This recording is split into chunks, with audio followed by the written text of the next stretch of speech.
E a expectativa gigante para esse primeiro jogo, que é uma decisão de 180 minutos.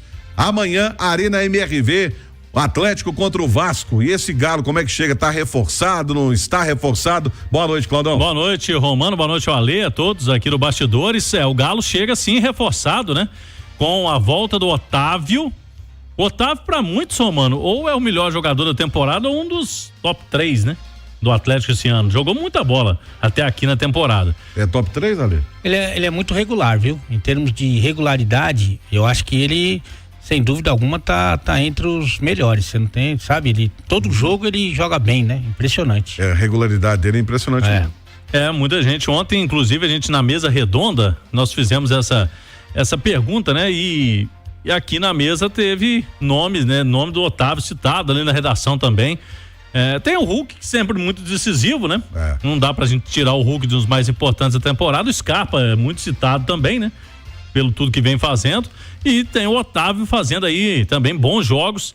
Ele teve 2 lesões, né, Romano? Uma muscular e agora essa na luxação no ombro. Mas o Otávio hoje tranquilizou todo mundo. Na entrevista, a gente trouxe uma parte na turma do bate-bola. Ele disse o seguinte, Romano, que ele não parou de treinar. Nenhum momento, porque uma luxação no ombro, ele não podia ter contato, ele não podia ali fazer atividades em campo com os demais colegas, mas ele não parou de treinar, parte dos membros inferiores, ou seja, ele continuou fazendo as atividades e por isso, segundo ele, não perdeu tanto nessas 3 semanas aí, volta amanhã contra o Vasco. Assim, não vou falar sorte, né? O menos dos males o menor, que não foi joelho, não foi tornozelo, não foi uma lesão muscular, ele pôde treinar fisicamente, ele pôde estar ali, só o choque, né? O contato é que, com a luxação no ombro, é que teve que tomar cuidado. E aí, Ale, ele volta no momento em que o Milito perdeu o outro volante, né? O Fausto Vera, né? Não pode jogar. Não pode jogar a Copa do Brasil, nem ele, nem o Daverson também. E também ele não pode contar com o Bernard, que vinha sendo titular, então, já seria uma volta comemorada, porque eu acho que a distância do Otávio pro Fausto Vera é mais ou menos daqui na China, né? A minha opinião. Eu acho que o Otávio é muito mais jogador do que o Fausto Vera. Mas, de qualquer maneira, com essas ausências forçadas aí, claro que o Milito e a torcida do Galo tá comemorando muito esse retorno, porque a gente tava dizendo aqui, sem dúvida é um dos jogadores mais regulares, que ajuda demais, corre por Deus e todo mundo, marca muito bem. E tem uma coisa que a gente tem notado, é que ele melhorou muito o desempenho dele no momento ofensivo, que era uma dificuldade que ele tinha, né? Ele é um grande marcador, um cara que faz a cobertura e tal, mas quando o time estava atacando, ele tinha um pouco mais de dificuldade. Era comum, inclusive, ver os zagueiros tomando mais a iniciativa de iniciar o momento ofensivo do que o Otávio. E agora a gente percebe, há um tempo já, a gente percebe que ele tem tido um desempenho muito melhor, inclusive ajudando na armação e tal. Então isso é muito importante, essa confiança, né, que ele adquiriu nessa temporada, porque realmente vinha jogando bem. Então é para se comemorar sim a volta do Otávio. Um exemplo do que o Ale tá falando aí, aquele gol do Saravia na final do Mineiro, cruzamento na área ali que ele tirou do goleiro do Cruzeiro, foi o cruzamento do Otávio. É verdade, bem lembrado. O Otávio que cruzou aquela bola pro Saravia, que desviou. Verdade. Entrou, né, na diagonal na área. Então o Otávio realmente melhorou muito.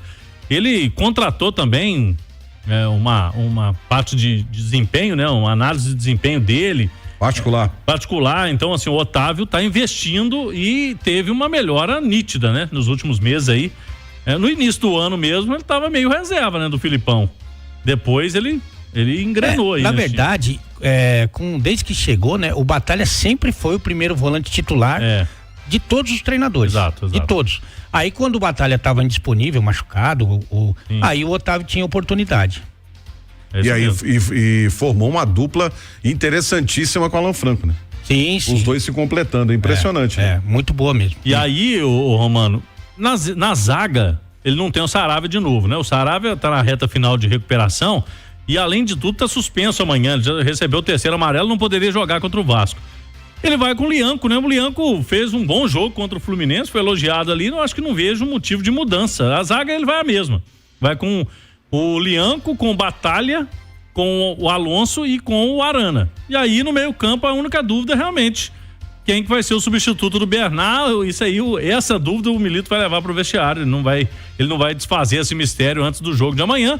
Lá na frente não tem dúvida, né? Com o Scarpa, Paulinho e Hulk, é o trio ofensivo do Galo para esse duelo contra o Vasco.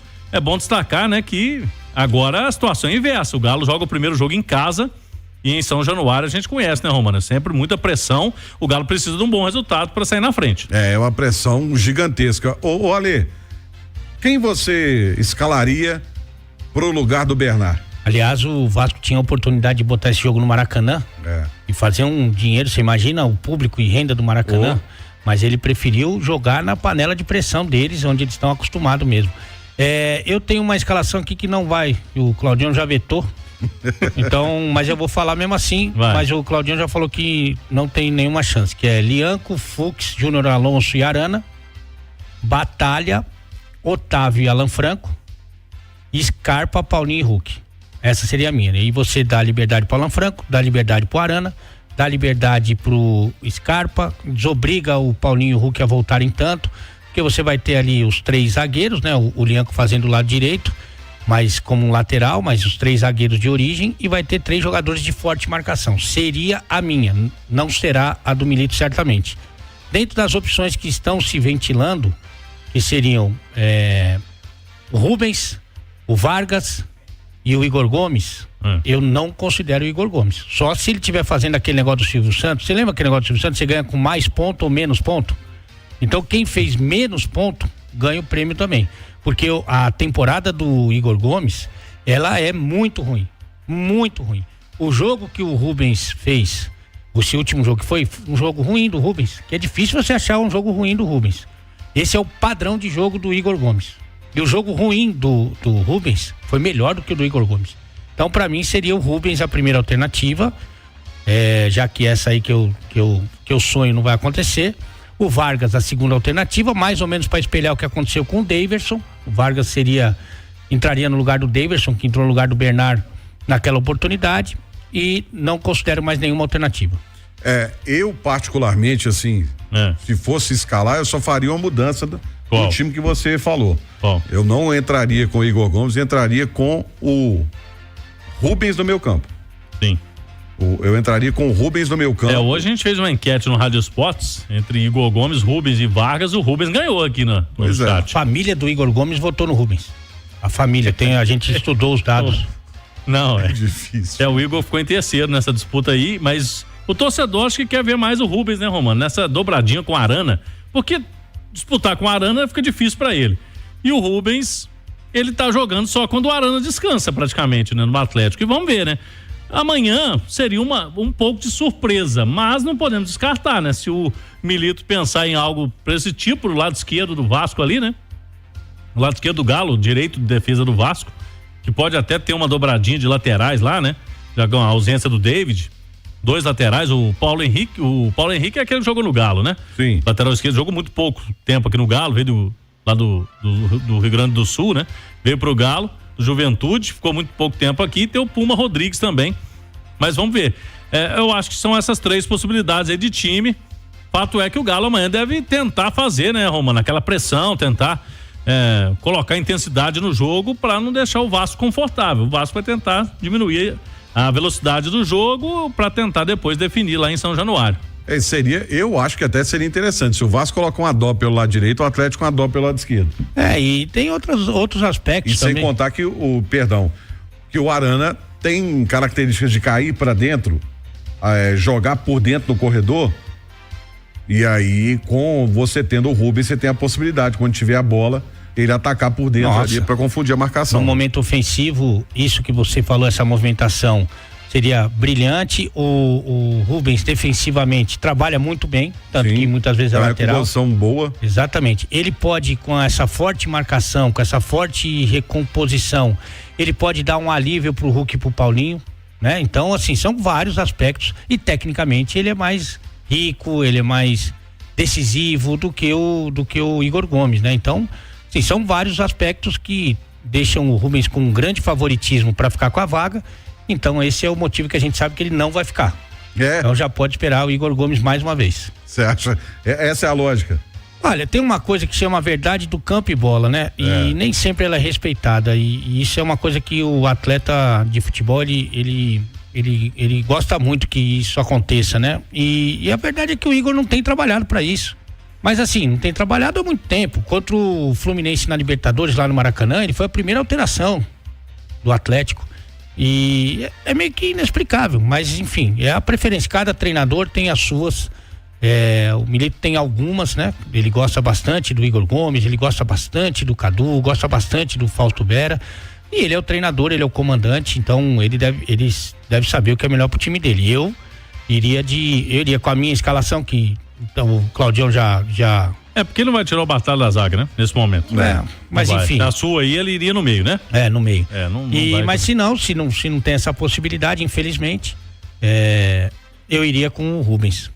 Agora, Cláudio, nós acompanhamos aí, principalmente de ontem para hoje, movimentações de Corinthians e Vasco ingressando no STJD com medidas contra a decisão da CBF, que mudou a data dos jogos de volta, tanto do Corinthians com o Flamengo, quanto do Atlético contra o Vasco. E aí o Vasco se pronunciou, tá ameaçando até injustiça comum, o Corinthians se pronunciou, aí o Atlético não aguentou ficar calado também, o Atlético acabou pronunciando, né? Exatamente, o Flamengo se posicionou hoje também, o Elton Campos trouxe aqui na turma no bate-bola, o Atlético se posicionou, a Federação Mineira de Futebol também apoiou o Atlético nessa causa. Eu vou trazer aqui um pouco do que diz a nota oficial do Atlético, Romano, que o clube entende que a mudança de datas para que os jogadores possam chegar das seleções e jogarem com mais tranquilidade depois da data FIFA, restabelece os princípios da isonomia, da igualdade de oportunidades e do equilíbrio das disputas previstos no Regulamento Geral de Competições da CBF.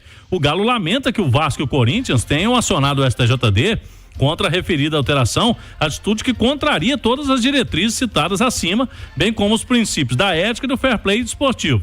A mudança no calendário em nada prejudica os dois clubes, coloca aqui a nota do Galo, que desejam apenas se beneficiar de ter adversários desfalcados de seus jogadores selecionáveis. O seu comunicado aos clubes envolvidos, a CBF informou claramente que a alteração foi feita em virtude da definição de datas dos jogos válidos pelas competições promovidas pela Conmebol, as quais têm prioridade sobre os torneios nacionais, prerrogativa prevista no Regulamento Geral de Competições e no regulamento específico da Copa do Brasil 2024. Um detalhe, né, Romano? Como a Conmebol marcou o jogo do Atlético contra o River Plate na semana seguinte da Copa do Brasil para terça-feira, ia fazer com que o Galo jogasse com o Vasco na quarta, dia 16.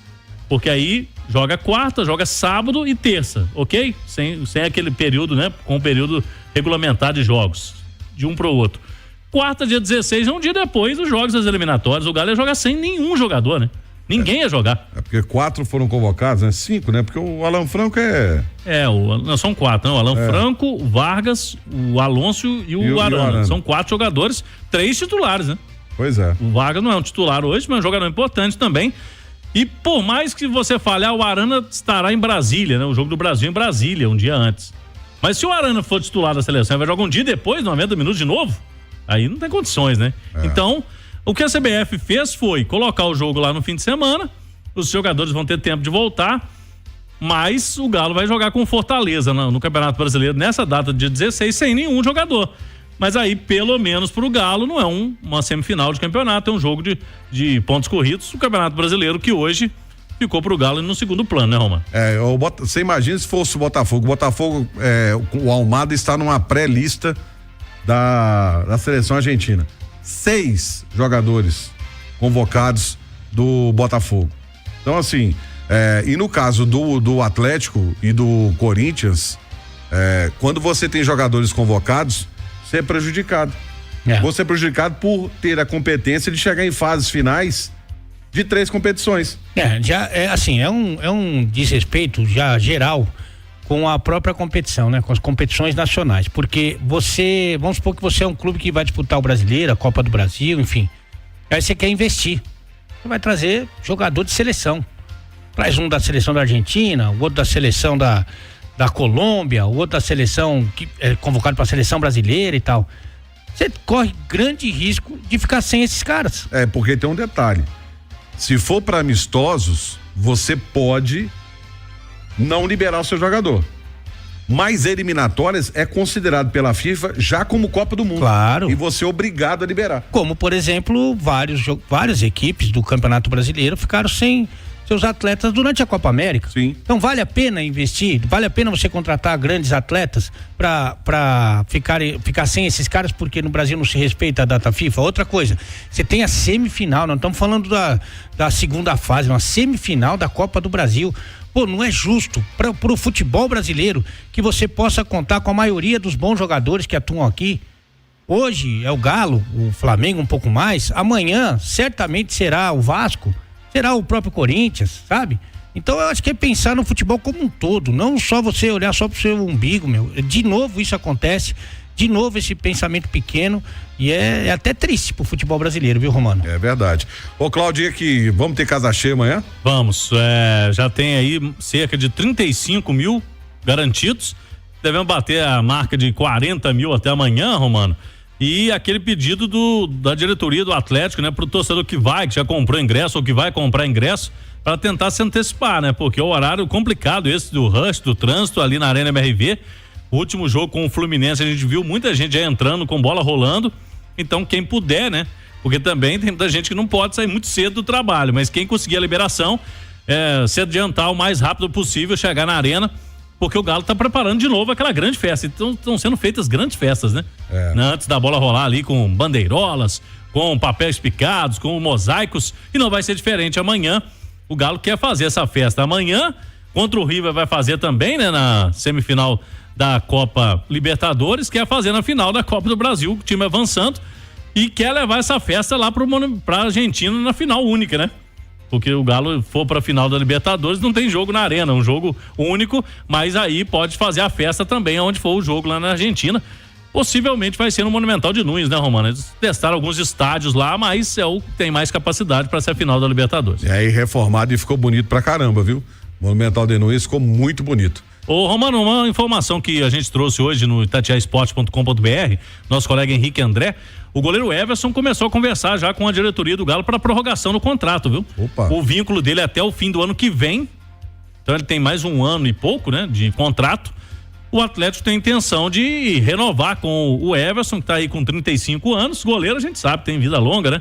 E o Everson hoje é uma das peças importantes, jogadores, um dos mais vitoriosos aí dos últimos tempos no Galo. Que diga o Fábio do Fluminense, tá com mais de 40 anos aí em plena atividade. Né? E o diretor do Galo é o Vitor, né? Que sabe muito bem que goleiro, né? E sabe que o Everson voltou bem, né? Depois dessa lesão que ele teve alguns momentos ali de instabilidade nesse ano, mas agora tá firme, tá bem, tá fazendo boas defesas. Podemos ter novidades aí, Romano, nas próximas semanas, ainda esse ano, para uma renovação do Everson. Tá certo, Cláudio.